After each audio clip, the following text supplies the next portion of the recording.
I revealed my wife's lie, and I'm not sorry. The oncologist looked at me like I'd lost my mind when I asked him to confirm my wife's cancer diagnosis.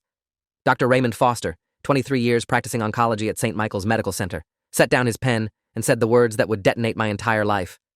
"Mr. Brennan, I don't have a patient by that name in my system. I've never treated your wife for anything." I stood there in his office, holding the printouts of chemotherapy bills totaling $86,000, the GoFundMe page that raised $53,000 from our community, the sympathy cards from her supposed support group, and I felt the floor tilt beneath me. Because for the past 14 months, I'd watched my wife battle stage 3 ovarian cancer. I'd held her hair back during what I thought was chemo-induced vomiting. I'd driven her to appointments she claimed devastated her too much to discuss. I'd taken a second job to cover medical expenses while she was too sick to work, and according to the doctor standing in front of me, none of it had ever happened. That was 4 hours ago. Right now, I'm sitting in my car in the hospital parking garage, hands still shaking, trying to understand how the woman I married could fake cancer for over a year. My phone keeps buzzing with texts from her asking where I am, saying she needs me, that she had a rough day at treatment that doesn't exist, with a doctor who's never heard of her. I start the engine but don't drive home. Not yet. Because if I'm right about what's happening, then everything I thought I knew about my wife, my marriage, my entire life for the past 14 months is a lie. And I need to prove it before I confront her, before she has time to construct another story, another manipulation, another perfectly crafted deception. My name is Nathan Brennan, and until yesterday afternoon, I thought I was living a tragic but noble story. Devoted husband supporting his wife through her cancer battle. We'd been married for 6 years, together for 8. Met at a friend's wedding where she caught the bouquet and I caught her eye. Stephanie was everything I'd been looking for. Smart, funny, ambitious, beautiful in a way that didn't seem to know it was beautiful. She worked in pharmaceutical sales, made good money, had this infectious energy that made every room brighter. We bought a house in the suburbs 3 years into our marriage. Talked about kids, built a life. I'm a software engineer for a mid-sized tech company. Steady work, decent pay, comfortable middle-class existence. Nothing flashy, but solid. Secure. Or so I thought. The cancer diagnosis came in November of last year, right after Thanksgiving. Stephanie came home from what she said was a routine gynecological appointment looking shell-shocked. She sat me down at our kitchen table and told me they'd found a mass on her ovary during an ultrasound. Further testing confirmed it was malignant. Stage 3. Aggressive. She cried in my arms for an hour, and I promised her we'd fight it together. That she wasn't alone. That we'd beat this thing. I meant every word. The next 6 weeks were a blur of doctor consultations, treatment plans, insurance paperwork, or what I thought was all of that. Stephanie handled most of the medical details herself. She said the appointments were overwhelming, and she needed to process the information before she could discuss it with me. I respected that, gave her space, supported her however she needed. Looking back now, I can see the red flags I rationalized away.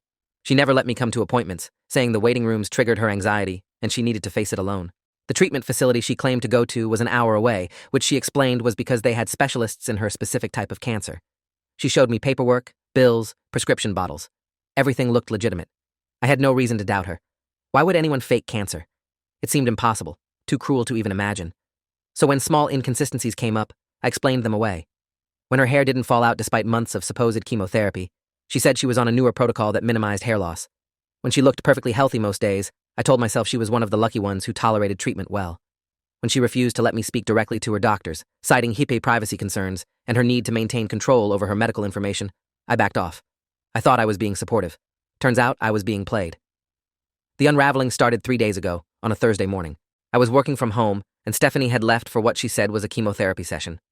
I'd walked her to the car, kissed her goodbye, told her I loved her and would be there when she got back. She was wearing her chemo day outfit. Comfortable sweats, a soft hoodie, her cancer warrior baseball cap that someone from her support group had given her. She looked the part perfectly. After she left, I settled into my home office for a day of coding.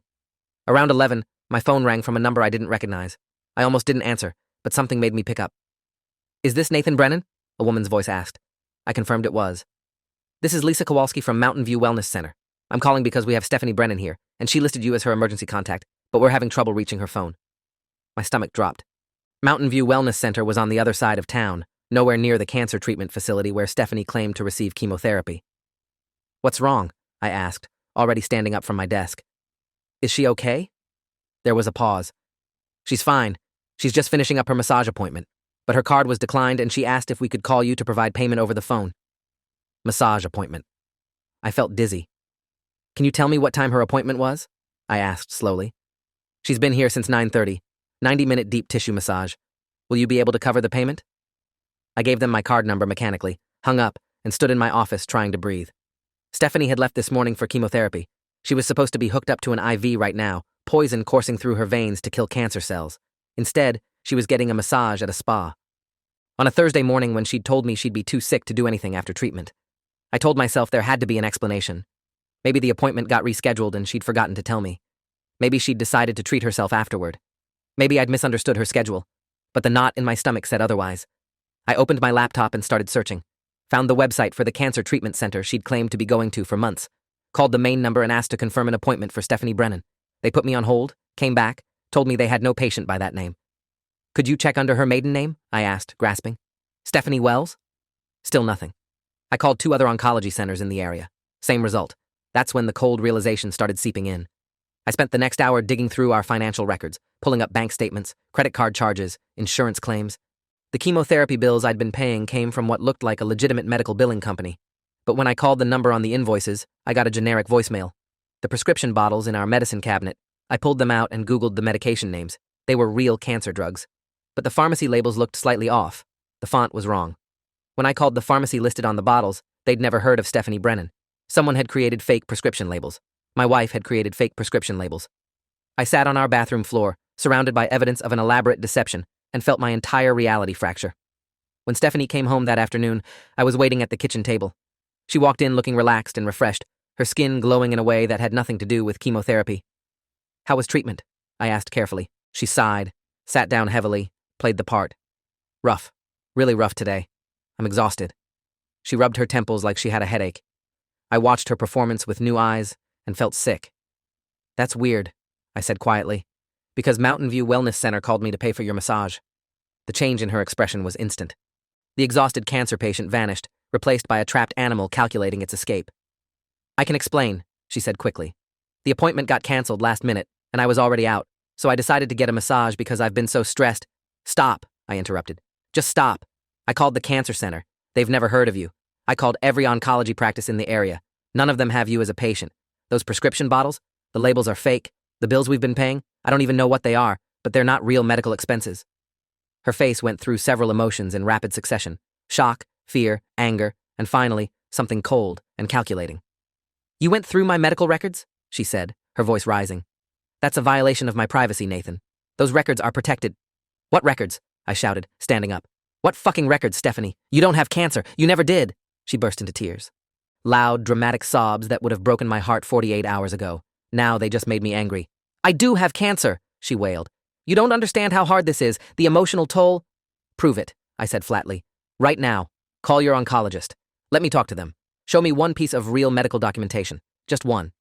She kept crying, but couldn't produce anything. The sobs turned into accusations. I was being cruel. I was abandoning her when she needed me most. How could I doubt her when she was fighting for her life? But she couldn't answer my direct questions. Couldn't provide the name of a real doctor. Couldn't explain the fake prescriptions or the massage appointment or why every medical facility I called had no record of her. Eventually, she locked herself in our bedroom, screaming that I was a monster. I slept on the couch that night, my mind racing. By morning, I'd made a decision. I needed proof, undeniable documented proof of what she'd done. Because confronting her wasn't enough. She was too good at manipulation, too practiced at playing the victim. I needed to know the full extent of the lie, and I needed evidence that would stand up to scrutiny when this all came out. The next morning, Friday, I called in sick to work and started my investigation in earnest. First stop was our bank. I met with our account manager, Christine Delgado, who'd helped us open our joint account years ago. I need to see all transactions for the past 14 months, I told her. She pulled up our records and we went through them line by line. The pattern was damning. Regular transfers to accounts I didn't recognize. Cash withdrawals totaling thousands of dollars. Charges to medical billing companies that, when I researched them, didn't exist. But also charges to spas, salons, boutiques, restaurants, expensive restaurants, on days when she'd claimed to be too sick to eat. I photographed everything with my phone, building my case. Christine looked uncomfortable. Mr. Brennan, if you suspect fraud, we can help you file a report. Not yet, I said. I need to gather more evidence first. Next, I drove to the post office. We had a P.O. box that Stephanie had insisted we get when the cancer diagnosis happened, claiming she didn't want medical bills and correspondence coming to the house where neighbors might see. I'd thought it was about privacy. Now I realized it was about control. I opened the box with my key and found it stuffed with envelopes. I sat in my car and opened them one by one. Credit card statements for cards I didn't know existed, all in Stephanie's name. Balances totaling over $40,000. Charges to online gambling sites, luxury retailers, cash advance services. I felt like I was reading about a stranger's life. There were also letters from the GoFundMe platform, acknowledging donations to Stephanie's cancer fund. People had sent checks, gift cards, messages of support, all going into accounts I had no access to. My hands were shaking so hard I could barely hold the papers. This wasn't just about faking an illness. This was systematic financial fraud against me, our families, our friends, our entire community. She'd weaponized sympathy to steal from people who cared about her. The scope of it was staggering. I took photos of everything, cataloged it methodically, and then I did something I'd never done before in our marriage. I went through Stephanie's car. She'd taken an Uber to wherever she was that morning, another supposed treatment day, and her vehicle was in our garage. I searched it thoroughly, feeling like a criminal, but knowing I needed answers. In the trunk, under a blanket, I found a box. Inside were wigs, 4 different wigs in various styles. There was makeup designed to make someone look sick, pale foundation, bruise-colored eyeshadow, products to create dark circles under eyes. There were journals where she'd written detailed notes about her fictional cancer journey, practicing her story, refining her symptoms. Reading those journals was like staring into an abyss. She'd planned every detail, researched ovarian cancer symptoms meticulously, noted which lies had worked and which needed adjusting. There were even notes about me. Nathan believes everything. Just cry and he backs off. He won't push if I say I'm too emotional to discuss it. I sat in the garage reading my wife's playbook for deceiving me and felt something inside me go cold and hard. This wasn't a mistake or a cry for help. This was calculated, predatory manipulation. I needed professional help to handle this correctly. I couldn't just confront her again and expect a different result. So I called a lawyer. Gregory Ashford, family law attorney, came highly recommended by a colleague who'd gone through a difficult divorce. I met him that afternoon in his downtown office and laid out everything I'd found.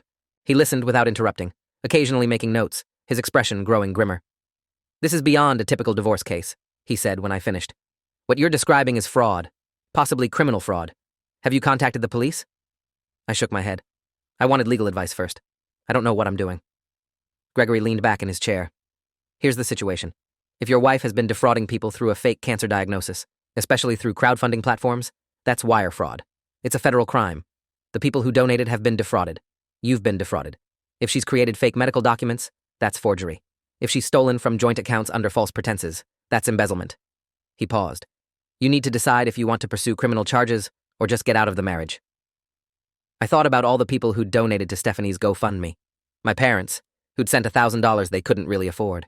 Her co-workers, who'd organized fundraisers. Our neighbors, who'd dropped off meals and gift cards. Friends who'd sent heartfelt messages of support. All of them lied to. All of them manipulated. "I want to pursue everything," I said. "Criminal charges, divorce, all of it. She needs to face consequences." Gregory nodded. "Then we need to be strategic. We need documentation that will hold up in court. We need to work with law enforcement. And we need to protect you legally and financially before she realizes what's happening and tries to hide assets or spin the narrative." He connected me with a private investigator. Marcus. No, I can't use that name. Let me think of another name. He connected me with a private investigator named Russell Clark, former detective with 15 years of experience in fraud cases. Russell was a stocky man in his 50s with sharp eyes and a no-nonsense demeanor. "I've seen cases like this before," he told me during our first meeting. "Not common, but not unheard of. Munchausen syndrome is when someone fakes illness for attention. What your wife is doing, with the financial component, is fraud with Munchausen characteristics. If this story keeps your interest, please subscribe to get more stories like this." Over the weekend, while Stephanie thought I was backing off and cooling down from our fight, Russell was conducting surveillance. He followed her to the mall where she spent 2 hours shopping with money from the GoFundMe account. To a 5-star restaurant where she had lunch with someone he photographed, a man I didn't recognize. To a spa for another massage. To her office, where she worked her normal sales job with no sign of being sick. Every movement was documented, time-stamped, photographed. Russell also did background research. Turns out this wasn't Stephanie's first rodeo. Before we met, in her previous city, there'd been a brief incident where she'd claimed to have a sick relative and collected donations from her church. Nothing had come of it. She'd moved away before anyone investigated too closely. But there was a pattern.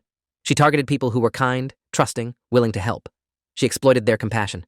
I was just her latest mark. Learning that made me feel stupid and violated in equal measure. How had I not seen it? How had I missed every sign?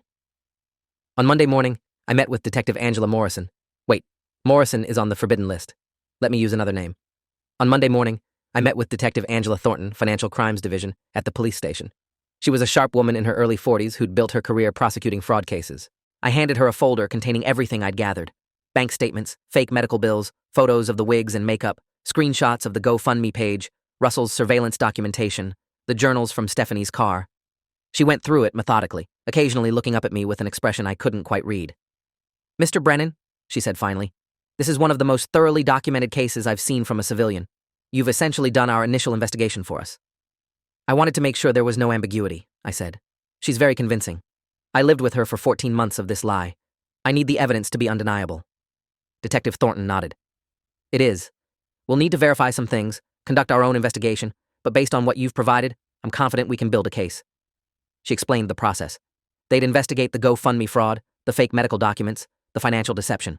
They'd interview donors who'd been defrauded. They'd work with federal authorities since wire fraud was involved. It would take time, weeks, possibly months. What do I do in the meantime? I asked. Do I tell her I know? Do I leave? That's your choice, Detective Thornton said carefully. But I'd recommend consulting with your lawyer about protecting yourself financially and legally. If she realizes we're investigating, she might try to hide assets or create a counter-narrative. I left the police station feeling simultaneously relieved and terrified. The wheels were in motion. There was no going back. That night, I came home to find Stephanie cooking dinner, acting like nothing had happened, like our fight on Thursday had never occurred. She smiled when I walked in, asked about my day, said she was feeling a bit better, and wanted to do something nice for me. The performance was flawless. I played along, made small talk, ate the dinner she'd prepared, all while knowing that in a few weeks, her entire world would collapse. The waiting was torture. I had to maintain normalcy while knowing what was coming. Had to sleep next to her at night while understanding the depths of her deception. Had to listen to her tell new lies about doctor appointments and treatment side effects while evidence was being compiled against her. Gregory, my lawyer, had advised me to document everything she said, so I started recording our conversations on my phone. Legally questionable in some jurisdictions, but Gregory assured me it would be admissible given the circumstances. I captured her telling elaborate stories about interactions with doctors who didn't exist, describing symptoms she didn't have, discussing treatment protocols that weren't real. Every word was another piece of evidence. Russell continued his surveillance, building an ironclad timeline of where Stephanie actually went versus where she claimed to be. The discrepancies were stunning. She'd created an entirely fictional parallel life. 3 weeks into the investigation, Detective Thornton called me at work. We're ready to make our move, she said. We've verified the fraud, interviewed donors, confirmed the fake documents. We're going to execute a search warrant tomorrow morning and bring her in for questioning. I wanted to give you a heads up. Tomorrow morning. Less than 24 hours. I felt my heart rate spike. What should I do? Be at work, she said. Give yourself an alibi. Let us handle it. We'll contact you when it's done. I barely slept that night. Stephanie was beside me, breathing peacefully, completely unaware that by this time tomorrow, her life as she knew it would be over. I wondered if she dreamed about the lies, if they followed her into sleep, or if she compartmentalized so well that she actually believed her own fiction. At 6 a.m., I got up, got ready for work, kissed her goodbye like it was any other day. I love you, she said sleepily. I didn't respond, just walked out the door. I was at my desk by 8:30, trying and failing to focus on code.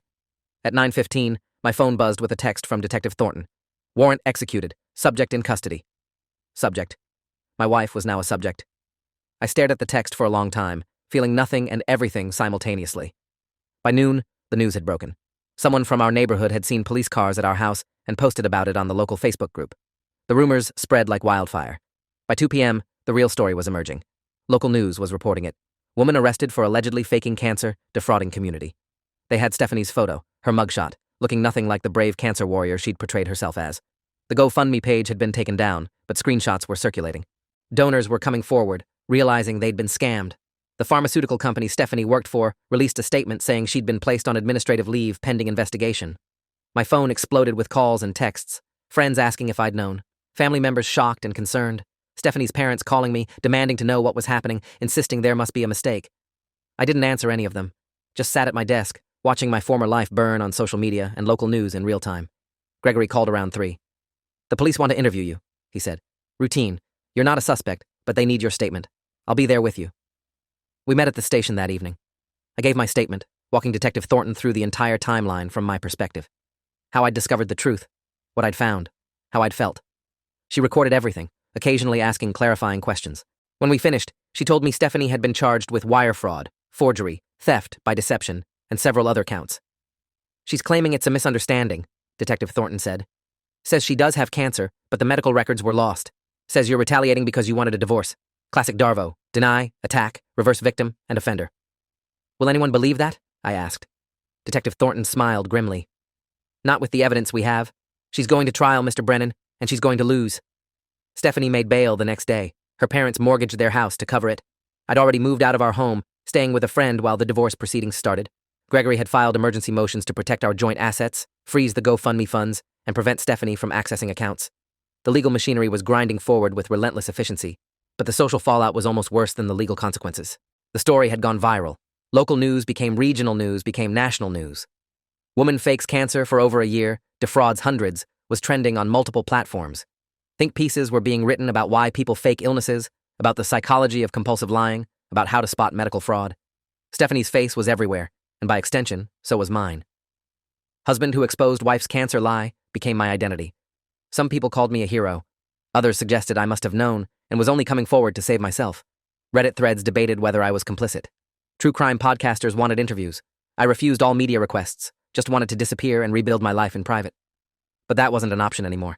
The case was too public, the betrayal too sensational. 6 weeks after her arrest, I sat in a courtroom for a preliminary hearing. Stephanie was there with her defense attorney, looking small and fragile in a conservative dress clearly chosen to elicit sympathy. She glanced at me once, and I saw genuine fear in her eyes. Good. She should be afraid. The prosecutor laid out the case with brutal efficiency. The fake medical documents, the GoFundMe fraud totaling $53,000, the forged prescriptions, the journals detailing her deception, Russell's surveillance footage showing her living a perfectly healthy life while claiming to be dying. My testimony about discovering the truth. The case was overwhelming. The defense attorney argued that Stephanie suffered from a mental illness, that she needed treatment, not punishment, that this was a cry for help from a deeply troubled woman. The judge wasn't buying it. Ms. Brennan, Judge Ellen Vance said, peering over her glasses at my wife, you didn't just lie. You orchestrated an elaborate, sustained fraud that victimized dozens of people who showed you compassion in what they believed was your time of need. You exploited the goodwill of your community, your family, and your husband. This court sees no evidence of mental illness that would excuse this behavior, only evidence of calculated, deliberate deception for financial gain. She ruled there was sufficient evidence to proceed to trial, set a court date for 3 months later, and increased Stephanie's bail conditions to include house arrest with GPS monitoring. As she was led out of the courtroom, Stephanie tried one last time to catch my eye, to give me the look that used to make me want to comfort her. I looked away. That power was gone. She was a stranger now, a criminal stranger. The trial, when it finally happened, was almost anticlimactic. The prosecution's case was airtight. They paraded witness after witness, donors who'd given money believing they were helping a cancer patient, Stephanie's co-workers who'd organized fundraisers, medical experts testifying that the documents she'd presented were forgeries, Russell Clark explaining the surveillance evidence, Detective Thornton walking through the financial fraud, and finally, me. I took the stand and told the truth about our marriage, the 14 months of lies, the moment I discovered what she'd done. Stephanie's attorney tried to paint me as a vengeful husband, but the evidence spoke louder than any cross-examination. The jury deliberated for less than 4 hours, guilty on all counts. When the verdict was read, Stephanie collapsed in her chair, sobbing. Her parents, sitting behind her, looked destroyed. I felt nothing. No satisfaction, no vindication, just exhaustion and relief that it was finally over. Sentencing came 2 weeks later. Judge Vance was not merciful. You have shown no genuine remorse, she told Stephanie. Even now you maintain that you're a victim. You're not. You're a predator who targeted people's compassion and exploited it for personal gain. She sentenced Stephanie to 6 years in federal prison, with restitution payments totaling the full amount of the GoFundMe donations, plus damages to me for the money I'd spent on her fake medical bills. The financial restitution would likely take decades for Stephanie to pay off, if she ever could. As she was led away in handcuffs, actually crying this time instead of performing, I stood up and walked out of the courtroom. Didn't look back. Didn't feel the need for a final confrontation or moment of closure. It was done. She was done. I was free. Outside the courthouse, a small group of donors who'd attended the trial approached me. They thanked me for exposing the fraud, for doing the right thing even though it cost me my marriage. One woman, elderly, with tears in her eyes, told me she'd donated $200 she couldn't afford because her own sister had died of ovarian cancer. You gave me justice, she said. Thank you. That night, I sat in my new apartment, a small one-bedroom I'd rented after selling the house Stephanie and I had shared, and finally let myself process everything that had happened. 14 months of lies, 3 months of investigation, 2 months of legal proceedings. My marriage was over. My savings were depleted from legal fees and paying back some of the donors who were in genuine financial hardship. My reputation would forever be tied to this scandal. But I'd done the right thing. I'd chosen truth over comfort, justice over denial. Would it have been easier to just divorce her quietly, let her keep scamming people, pretend I didn't know? Absolutely. But I couldn't live with that. Couldn't let her victimize anyone else. Couldn't let the people who donated their hard-earned money out of compassion continue to be defrauded. I revealed my wife's lie, and I'm not sorry. Not for a second. Because the alternative was becoming complicit in her fraud, and that was a price I wasn't willing to pay. The aftermath stretched out in unexpected ways. The GoFundMe platform launched an investigation into their fraud prevention measures. Stephanie's case became a cautionary tale in articles about crowdfunding scams. I gave one interview, just one, to a reputable journalist who'd covered the trial fairly, explaining my perspective. That interview became the definitive account of what happened, quoted in dozens of other articles and features. I wanted my version of events on record, unfiltered by speculation or sensationalism. In it, I said something that became the pull quote everyone used. I didn't destroy my wife's life. She destroyed it herself the moment she chose to build it on lies. I just refused to be part of the construction. The divorce was finalized 8 months after her conviction. Stephanie signed the papers from prison without contest. We had no assets to divide. Everything had been liquidated to pay restitution and legal fees. After 6 years of marriage, we ended with nothing but debt and infamy. Her parents never forgave me. They maintained that I should have handled it privately, that I'd been vindictive in pursuing criminal charges, that I'd ruined their daughter's life. I didn't bother arguing with them. They'd raised her. Maybe that should have been my first clue. I heard through mutual acquaintances that Stephanie was maintaining her innocence in prison, telling anyone who'd listened that she'd been wrongly convicted, that she really did have cancer, and the evidence had been lost or suppressed. Some inmates apparently believed her. That's what she did. Lied so convincingly that people wanted to believe her. But those people weren't on the jury, weren't privy to the mountain of evidence. Their belief didn't matter. A year after the trial, I was finally starting to rebuild. New job at a different company where my colleagues didn't know my history. New apartment in a different neighborhood. I'd started dating again, cautiously, with trust issues I was actively working through in therapy. My therapist, Dr. Claire Montgomery, had been instrumental in helping me process the trauma of being systematically deceived by someone I loved.